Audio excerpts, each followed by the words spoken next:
할렐루야. 오늘도 하나님을 예배하러 오신 여러분들을 하나님 기뻐하시며 은혜와 복을 주사 하나님의 뜻을 따라 살아가는 믿음의 사람으로 세우시기를 축복합니다. 지금 감기 환자들이 많습니다. 이번 감기가 굉장히 독하네요. 독감은 아닌데도 독감만큼 독한 감기입니다.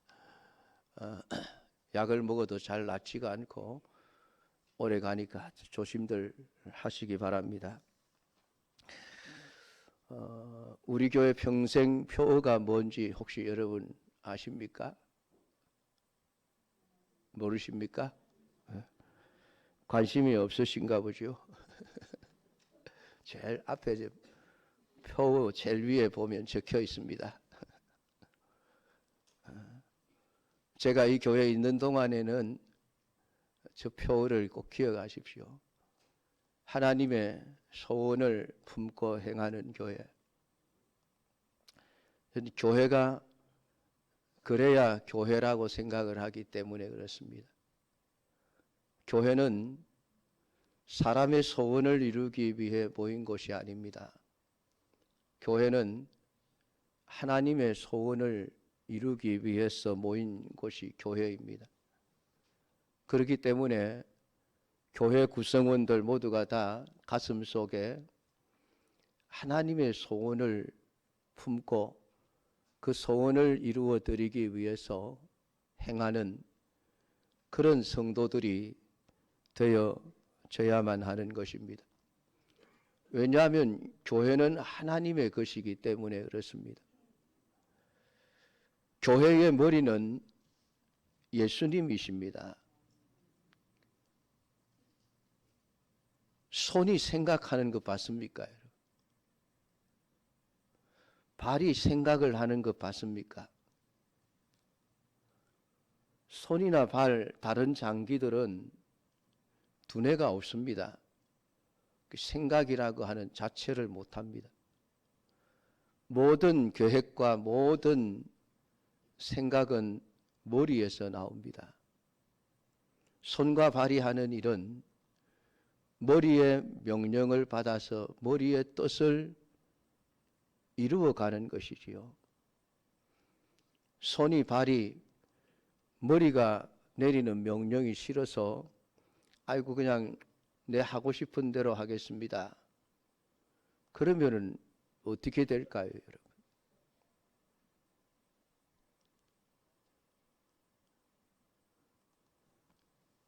비정상적이죠. 정상이 아닙니다. 그러니까 교회 안에 어느 누구도 교회의 머리 노릇을 하시려고 하면 안 됩니다. 목사도 마찬가지고 장로도 마찬가지고 권사도 집사도 마찬가지입니다. 아무리 똑똑해도 머리가 되려고 하면 안 됩니다. 교회는 언제나 예수님의 지체로서 주님이 무엇을 원하시는가, 주님이 기뻐하시는 일이 무엇인가, 항상 그것을 생각해야만 합니다. 어떤 일을 결정하기 전에 반드시 우리가 기도해야 될 것은 이 일이 과연 하나님이 기뻐하시는 일인가 아닌가, 거기에 대한 분명한 바른 답을 얻어야 하기 때문에 그렇습니다. 하나님이 기뻐하실 일이라면 그 일이 아무리 힘들어도 해야 되지만은 하나님이 싫어하시는 일이라면 아무리 많은 사람들이 원한다 할지라도 해서는 안 되는 것입니다. 그래서 교회는 언제나 하나님 중심이어야 하고 성경 중심이어야 합니다. 어느 누구도 하나님을 제껴두고 성경을 제껴두고 내가 원하는 대로 해야 합니다. 그렇게 말할 자격은 하나님이 어느 누구에게도 주신 적이 없으십니다. 인간이 하나님의 뜻을 모르거나 알면서도 자기 뜻대로 하다가는 망한다는 사실을 오늘 성경은 우리에게 분명하게 보여주고 있습니다. 하나님이 참 재밌는 분이셔요. 하나님의 뜻을 우리에게 알려주기 위해서 이 나귀를 등장시킵니다.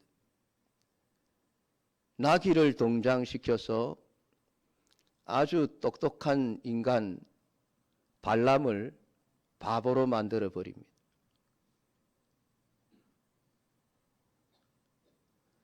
하나님이 싫어하시는 일을 하는 인간은 짐승보다 못한 존재다. 하나님은 그런 말을 지금 돌려서 이 발람이라고 하는 사람을 통해서 우리에게 말씀하고 있는 것입니다. 21절에 보면 발람이 아침에 일어나서 자기 나귀의 안장을 지우고 모압 고관들과 함께 가니, 지금 발람이 나귀를 타고 모압의 아주 집체 높은 양반들과 함께 발락 왕을 아련하러 가고 있습니다.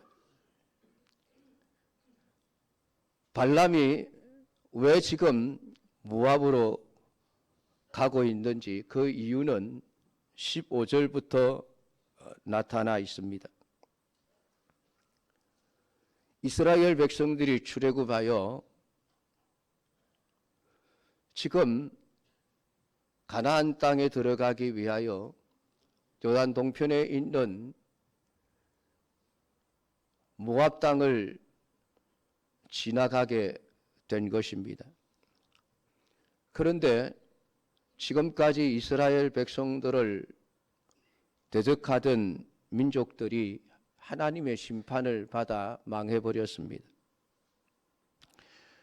그런데도 오늘 이 모압은 이스라엘 백성들이 자기 나라를 지나가는 것이 싫었습니다. 두려웠습니다. 왜냐하면 혹시라도 자기들을 집어 삼켜버릴까 두려웠던 것입니다. 군대를 동원해서 싸울 수도 없었습니다. 왜냐하면 이길 수 없다는 것을 알기 때문입니다. 그래서 생각해낸 것이 발람이라고 하는 위대한 점술사를 불러와서 이스라엘 백성들을 저주해서 망하게 하자 하는 것이었습니다. 그래서 사람들을 보내어서 지금 발람을 초청을 한 것입니다. 이 발람은 이방인입니다. 하나님을 믿는 자가 아닙니다. 여호수아서 15장에 보면 그는 점술가였습니다. 아마도 이 발람은 그냥 이름만 가진 점술가가 아니라 아주 용한 점술가였을 것입니다. 왕이 그를 불러 이스라엘을 저주하게 하려고 했다는 것은 평소에 그의 저주가 실제로 먹혀들었다 하는 것을 의미합니다. 더구나 이 발람이 참 신통한 것은 하나님을 두려워해야 한다는 것을 알고 있었다는 것입니다. 진짜 용한 점쟁이죠. 하나님을 두려워해야 한다는 것을 알고 있었다는 것은 그가 신통한 자라는 이야기입니다. 여러분, 점쟁이들 중에서도 진짜 용한 점쟁이들은 하나님을 두려워합니다. 귀신을 섬기지만은 하나님을 두려워해요. 그런데 가짜 점쟁이들은 하나님을 두려워하지 않습니다. 그럼 교회 다니는 신자들이 점치러 가면 안 되지만 혹시 가시고 싶거든 가서 하나님을 두려워하는지 아닌지 확인해 보십시오. 하나님을 두려워하지 않는 점쟁이는 가짜입니다. 갈 필요가 없습니다. 하나님을 두려워하는 점쟁이거든 가서 점을 한번 쳐보십시오. 아마 예수쟁이가 뭐하러 와서 야단만 맞고 쫓겨날 거예요. 그건 진짜 점쟁이에요. 용한 점쟁이입니다.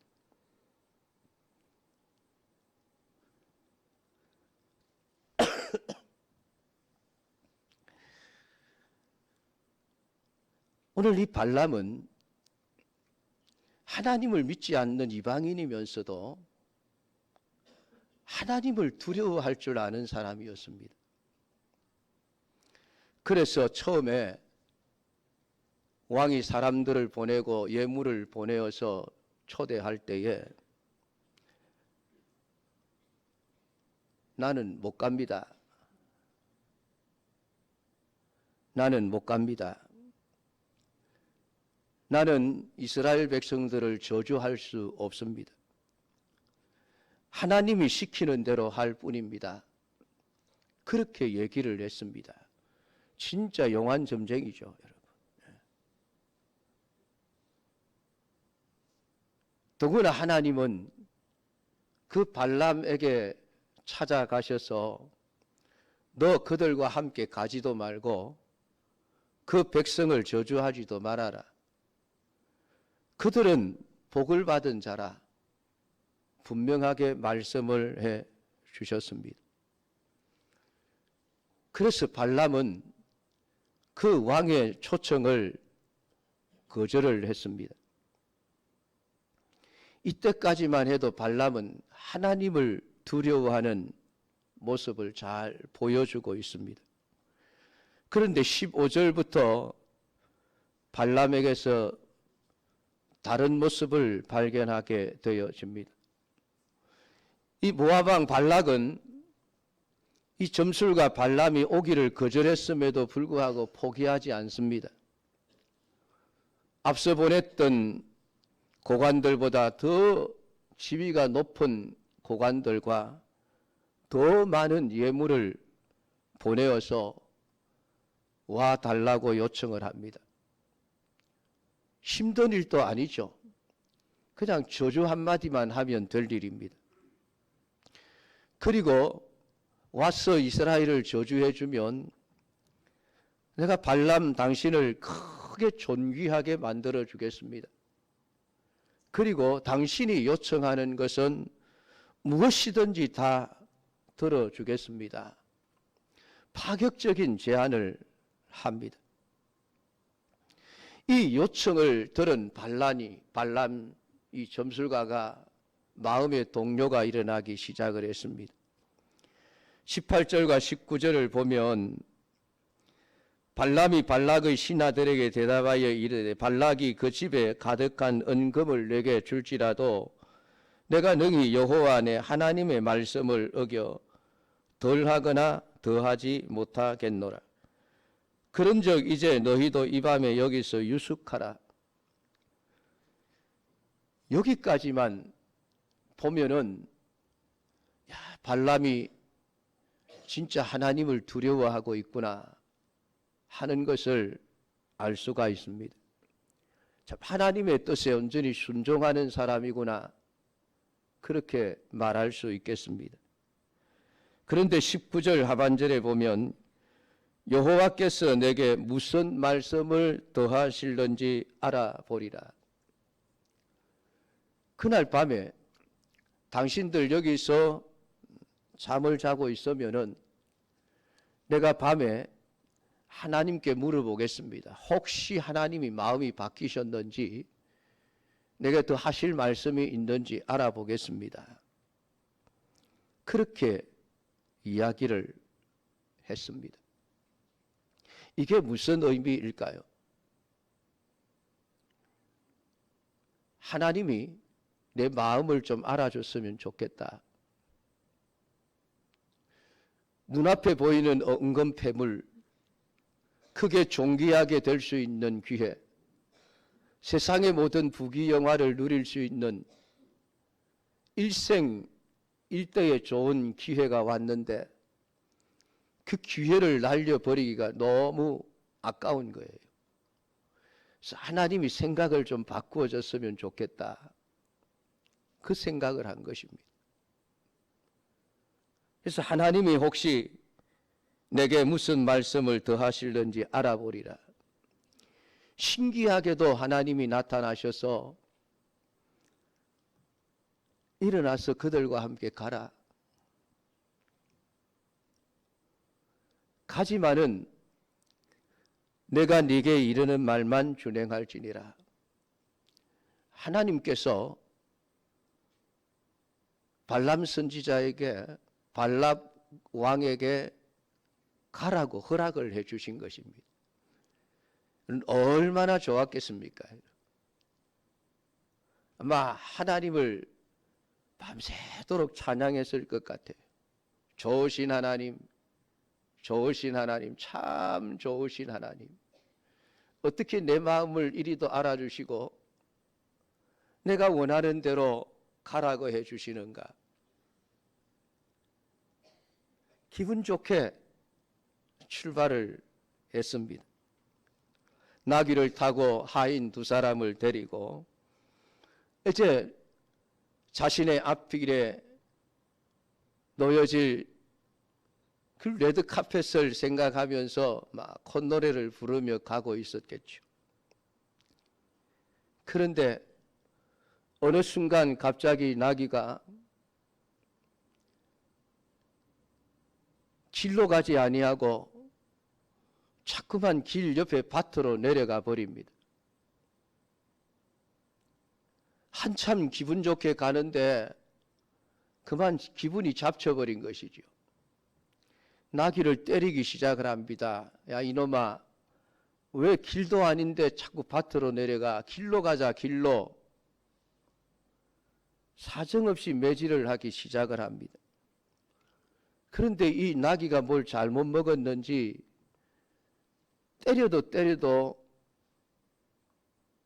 자꾸만 길로 가지 않고 오히려 더 밭으로 들어가는 것입니다. 평소에 하던 짓이 아니에요. 평소에 그렇게 말을 잘 듣던 나귀였는데 오늘따라 자꾸 엉뚱한 길로 가는 것입니다. 3번이나 채찍질을 했습니다.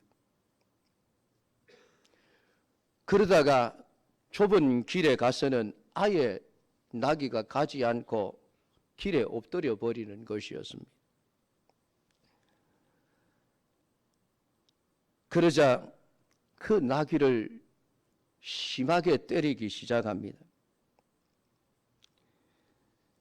자기의 지팡이로 나귀를 때리기 시작을 했습니다. 그때에 하나님께서 그 나귀의 입을 열어 인간의 말을 하게 하셨습니다.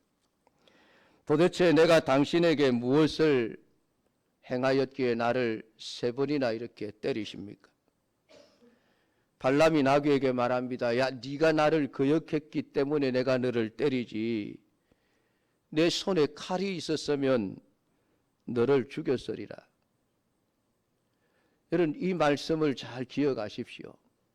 아마 여러분 같았어도 이 발람처럼 말 안 듣는 나귀를 손에 칼이 있었으면 당장 죽여버렸을 것입니다. 그런데 그것이 지금 자기 스스로에게 해야 될 말이라고 하는 것을 발람은 모르고 있는 것입니다. 나귀가 당신이 오늘까지 일생 동안 나를 타고 다녔는데 내가 언제 당신에게 오늘처럼 하던 버릇이 있었습니까? 없었지. 한 번도 이런 적이 없었지. 그러니까 내가 화가 나지. 아니 그러면 내가 왜 이러는지 생각을 좀 해보셔야 하지 않습니까? 나귀가 사람을 책망하는 거예요. 한마디로 말하면은 이 나귀보다 못한 인간아, 지금 그러고 있는 거예요. 그때에 여호와께서 발람의 눈을 여십니다. 그랬더니 깜짝 놀랄 일이 생겼죠. 바로 눈앞에 여호와의 사자가 칼을 빼들고 발람을 죽이려고 서 있었던 것입니다. 발람은 그것을 보지 못했는데 나귀는 그것을 본 거예요. 누가 더 영적인 존재입니까?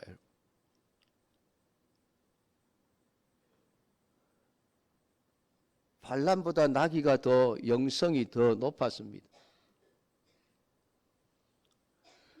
발람은 두 눈을 시퍼렇게 뜨고 있으면서도 자기를 죽이려고 칼을 빼들고 서 있는 하나님의 사자를 보지 못했지만 나귀는 본 거예요. 그러니까 그것을 피해서 지금 길로 가지 아니하고 자꾸만 밭으로 도망을 갔던 것입니다. 그러니까 지금 나귀 때문에 발람은 살아있는 거예요. 33절에 보면 나귀가 나를 보고 이같이 세 번을 돌이켜 내 앞에서 피하였느니라. 나귀가 만일 돌이켜 나를 피하지 아니하였다면 내가 벌써 너를 죽이고 나귀는 살렸으리라. 나귀 때문에 살아난 인간이에요. 똑똑한 나귀 때문에 생명을 건진 멍청한 발람이었던 것입니다.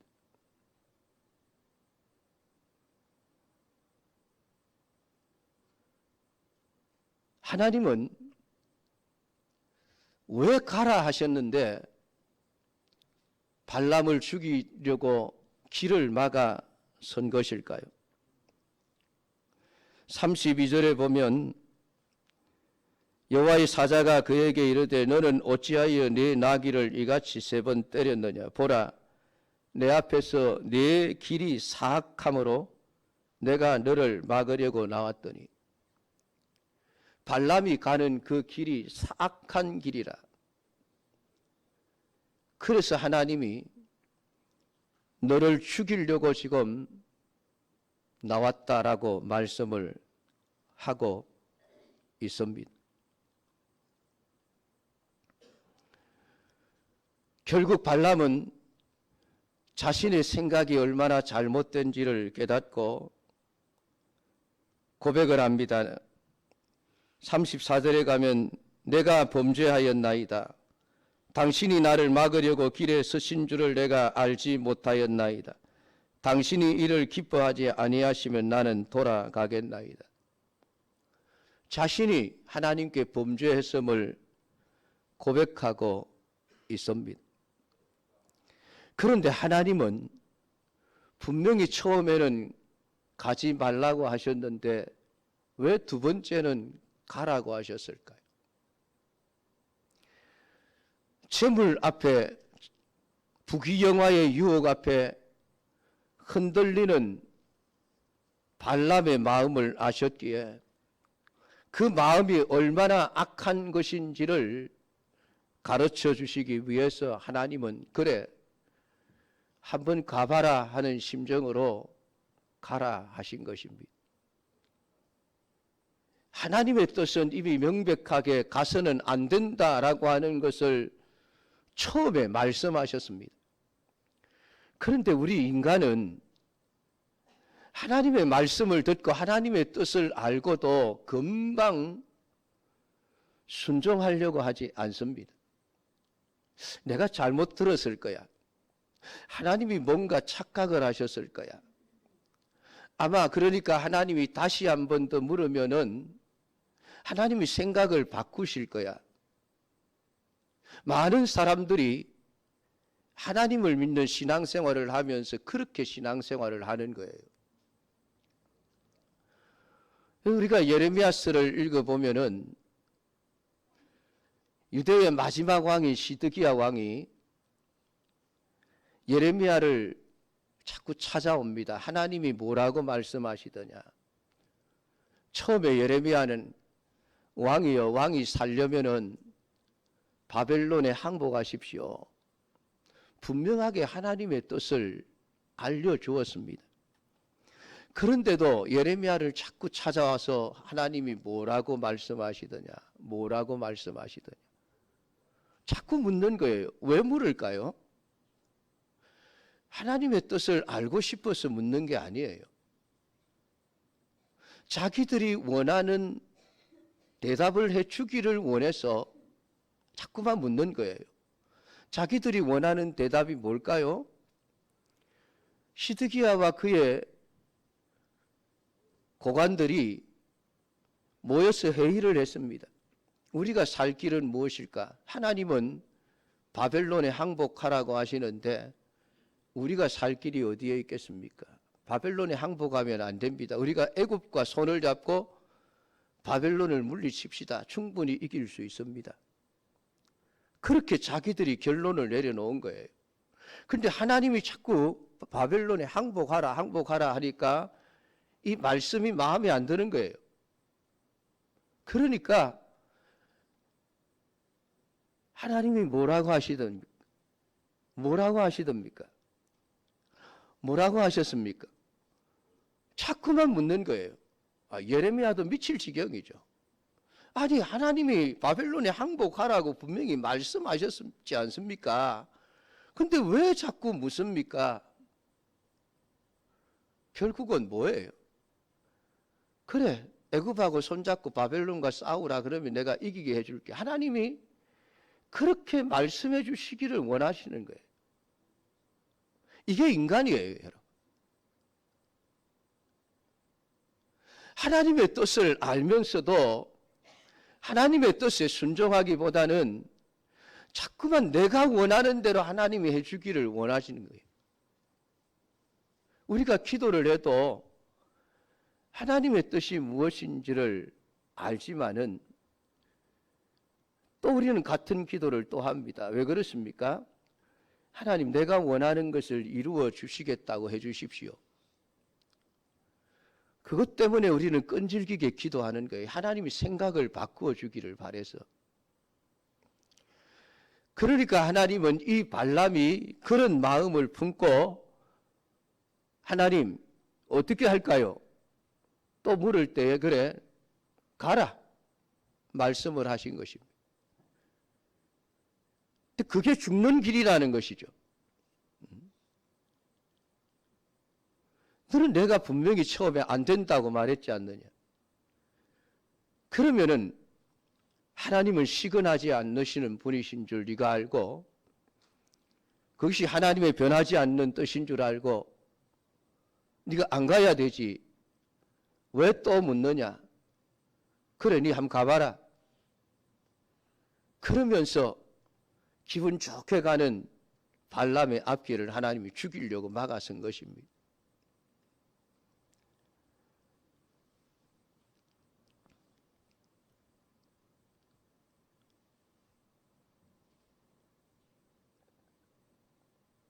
여러분, 오늘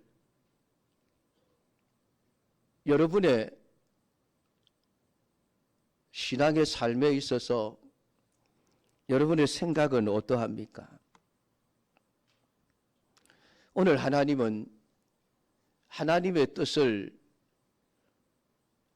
알지 못한 채 자기의 뜻을 따라 행하려고 하는 인간을 가리켜서 나기보다 못한 인간이라고 지금 우리에게 말씀하고 있는 것입니다.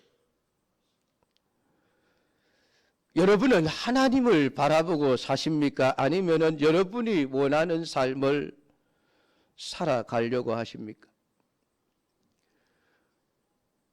2024년도 우리 교회 표가 헌신과 섬김의 향기로 가득 찬 교회라고 정했습니다. 헌신과 섬김을 함에 있어서 가장 첫 번째 목적이 무엇이어야 한다고 했습니까? 지난 주일날 설교를 했습니다. 기억하고 계시는지 모르겠습니다. 주님을 위하여입니다. 주님을 위하여라는 말은 내 생각대로 하는 게 아니에요. 주님이 원하시는 일을 하는 겁니다. 하나님이 기뻐하시는 일을 하는 것이지, 하나님이 원하시지 않는데도 그냥 내 열심만 가지고 죽으라고 헌신하고 섬긴다고 해서 그것이 아름다운 향기가 되는 것이 아닙니다. 하고 나서 주님께 칭찬을 듣는 헌신과 섬김이어야만 그것이 아름다운 향기가 될 수 있는 것이죠. 그래서 중요한 것은 우리가 내가 주님을 위해 헌신하고 섬기고자 할 때에 과연 내가 이렇게 섬기는 것을 하나님이 원하시는 것일까? 하나님의 뜻에 맞는 것일까? 그것을 가장 먼저 기도하고 생각해 봐야만 합니다. 그렇지 않고 내가 원한다고, 내 생각에 이것은 좋은 것이야, 그렇게 생각하고 헌신하고 섬겨봐야 주님께 칭찬도 못 듣고 복도 받지 못합니다. 썩은 냄새만 풍기는 헌신과 섬김이 될 수밖에 없는 것입니다. 여러분의 인생도 마찬가지입니다. 우리가 하나님을 바라보지 않으면은 오늘 우리는 짐승보다 수준이 낮은 인간이라는 지적을 받을 수밖에 없는 것입니다. 나귀도 나를 보고 내 뜻을 따라 행동하는데 너는 왜 나를 보지 않고 네 마음대로 행동하려고 하느냐? 오늘 성경은 우리에게 그것을 지적하시는 것입니다. 발람은 지금 하나님의 뜻을 거역하고 있습니다.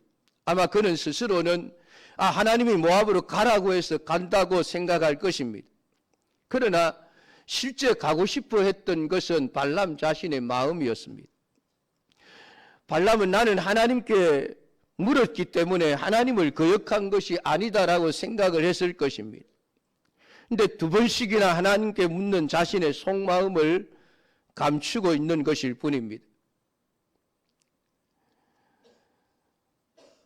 오늘 우리가 어떤 일을 시작할 때 이 일이 하나님의 뜻대로 되게 해달라고 기도하거나 지금 내가 하는 이 일이 믿음으로 살아가는 데 방해가 되지 않도록 해달라는 기도를 우리는 합니다. 그럴 때 과연 그 기도가 진심이었는가 하는 것은 그 일이 설령 잘못되거나 잘 안 되었다 할지라도 그것을 하나님의 뜻으로 알고 순종하는 사람은 그 기도가 진심이었습니다. 그러나 하나님의 뜻대로 되게 해달라고 기도해놓고 그 일이 잘못되거나 실패했다고 해서 원망하고 불평하고 그런다면 그는 하나님의 뜻대로 해달라는 기도가 진심이 아니었던 것입니다. 속마음은 무엇이었습니까? 하나님, 내가 하는 일 잘 되게 해주십시오.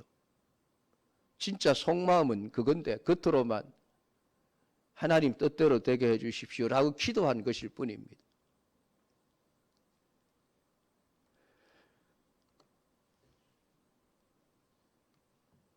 그것은 여러분 참 신앙이 아닙니다. 지금 내가 하는 일이 잘 안 된다면 그건 하나님의 뜻이죠. 하나님의 뜻인데 또다시 하나님 어떻게 할까요? 물을 필요가 없지 않습니까? 바벨론에 항복하라 했으면 항복하면 되죠. 그게 유일한 살 길입니다. 그런데 자꾸 물을 이유가 없는 것이지요. 자꾸 묻는다는 것은 마음속에 다른 생각을 품고 있다는 것입니다. 발람도 역시 마찬가지죠. 하나님이 분명히 가지 말라고, 이 백성들은 복을 받은 자니까 저주하지 말라 말씀을 하셨습니다. 그러면 더 이상 물을 필요가 뭐 있습니까? 그런데 두 번 묻는다는 것은 가고 싶다는 겁니다.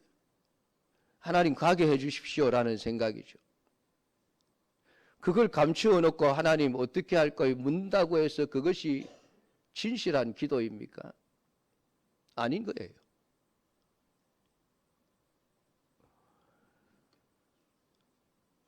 결국 하나님의 뜻을 묻는다는 것은 지금의 형편에 순종할 수 없다는 거역이 내포되어 있는 것입니다. 그러니까 하나님의 일을 보지 못하고 자기의 일만 보고 있는 것이죠. 사랑하는 성도 여러분, 우리의 인생 전체는 마찬가지입니다. 우리의 인생이 여러분 내 마음대로 되어집니까?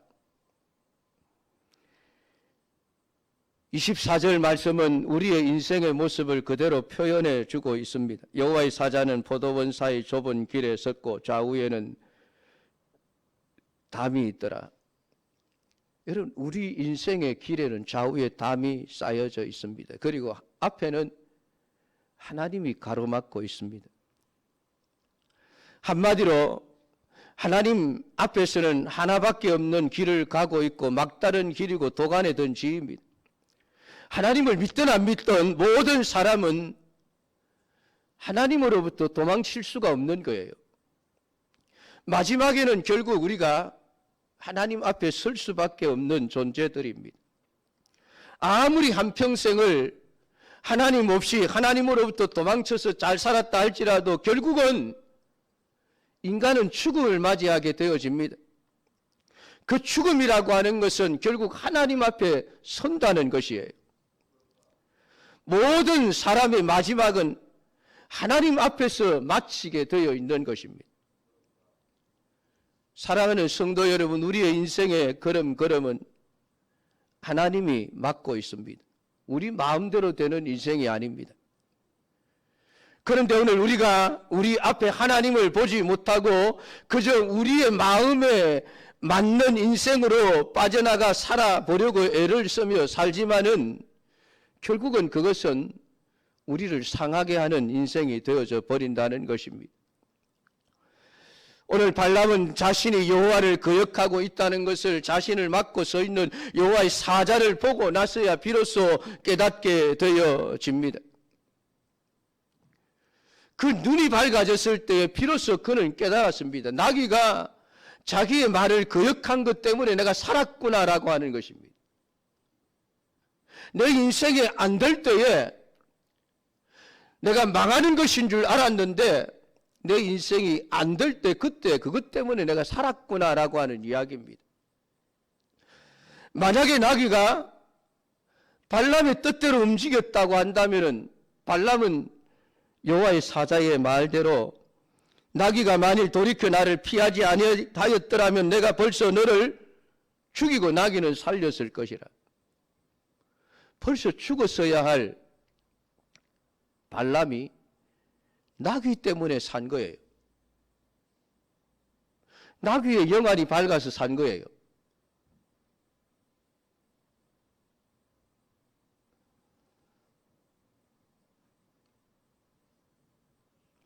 여러분, 발람이 나귀를 때리면서 자기의 길을 가기를 재촉하고 있는데 가지 않고 버티고 있는 나귀의 모습을 한번 상상해 보십시오. 사실 그것이 우리 인생의 모습입니다. 인생을 여러분의 나귀라고 한번 가정을 해서 생각해 보십시오. 여러분은 나귀를 타고 가고 있습니다. 지금까지 평생을 살아오면서 아마 그 나귀가 여러분의 마음대로 여러분의 생각대로 가주기를 원했을 것입니다. 마음대로 안 될 때는 때려가면서까지 여러분이 원하는 쪽으로 나귀를 끌고 가려고 애를 써왔을 것입니다. 여러분의 인생과 지금까지 아마 씨름을 하면서 살아오셨을 것입니다. 근데 여러분, 나귀가 여러분의 말을 잘 듣던가요? 듣지 않습니다. 왜냐하면 우리의 인생은 내가 주장하는 것이 아니라 하나님이 주장하시기 때문입니다. 내가 잘못된 길을 갈 때마다 하나님이 나를 막아 서셨기 때문에 내 인생이 자꾸 엉뚱한 길로 가게 되어진 것이죠. 그것을 몰랐을 때는 내 힘으로 나귀의 길을 바로잡아 보려고 애를 썼지만은 남는 것은 상처뿐이지요. 문제는 나귀에게 있는 것이 아니라 발람 자신에게 있었던 것입니다. 내 인생이 문제가 아니에요. 내가 문제죠. 내가 문제. 내가 하나님을 모르니까, 내가 하나님의 뜻대로 살지 않으니까 내 인생에 자꾸 아픔이 오고 상처가 오는데 우리는 그걸 모르는 거예요.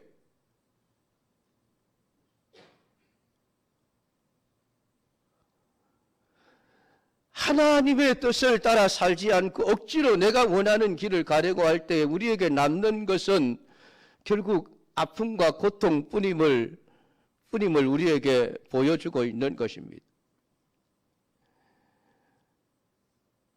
발람은 하나님을 보지 않고 나귀만 보고 있는 것입니다. 하나님은 그 나귀를 통해서 발람을 상하게 하십니다. 오늘 많은 현대인들이 하나님을 바라보지 못하는 이유가 무엇일까요? 자신들이 원하는 것을 바라보기 때문입니다. 돈이든 명예든 직장이든 가정이든 가족들이든 내가 원하는 것을 바라보려고 하지 하나님을 바라보지 않는 것입니다. 하나님은 그러한 여러분에게 여러분이 바라보고 사는 그것을 통해서 여러분을 더욱 힘들게 하고 상하게 하실 수도 있다는 것을 여러분 말씀을 통해서 깨달으셔야만 합니다. 오늘 여러분이 인생이 여러분의 마음대로 되지 않을 때 감사하십시오. 왜냐하면 여러분의 인생이 여러분이 원하는 대로 움직여진다면 여러분이 남는 것은 죽음밖에 없다는 것을 오늘 성경은 발람을 통해서 우리에게 말씀을 해주고 있는 것입니다.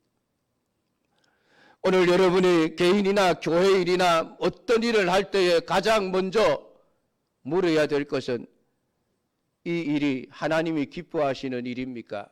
아닙니까? 하나님이 기뻐하시는 일이면 할 것이고 하나님이 싫어하시는 일이라면 하지 않겠습니다. 이 믿음을 가지고 하나님의 뜻을 알고 오늘 발람과 같은 나귀보다 못한 인생을 살지 마시고 하나님께 복을 받는 인생을 살아가시기를 축복합니다. 기도하겠습니다.